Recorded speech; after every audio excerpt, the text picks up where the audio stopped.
Hey, have you ever thought about how important oil is to our daily lives?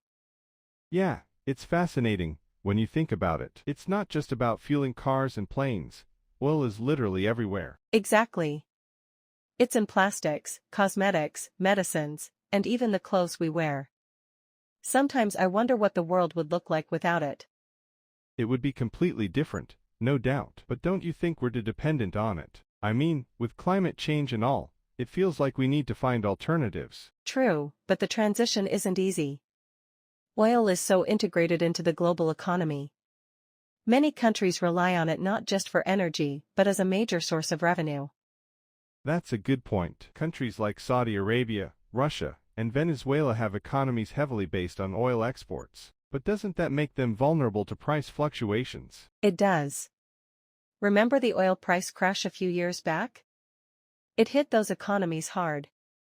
It's a double-edged sword. They benefit when prices are high, but suffer when they drop.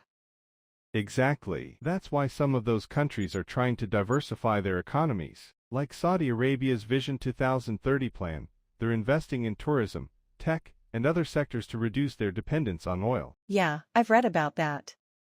But do you think renewable energy can completely replace oil? Not anytime soon. Renewables like solar and wind are growing fast, but they have their limitations. Energy storage is still a challenge, and industries like aviation and heavy manufacturing still rely heavily on oil. That's true. And let's not forget that oil is relatively cheap and abundant, at least for now.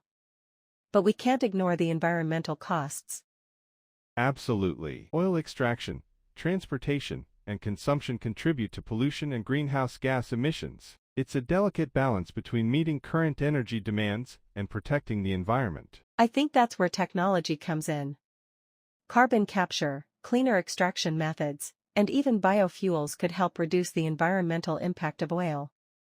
Agreed. But we also need policies that encourage innovation and investment in sustainable energy. Governments and corporations have a big role to play in this transition. Definitely. It's a global issue that requires global cooperation. Still, it's fascinating to think about how oil has shaped the modern world and how the future might look without it. For sure, it's both a blessing and a challenge, and how we handle it will define the next few decades.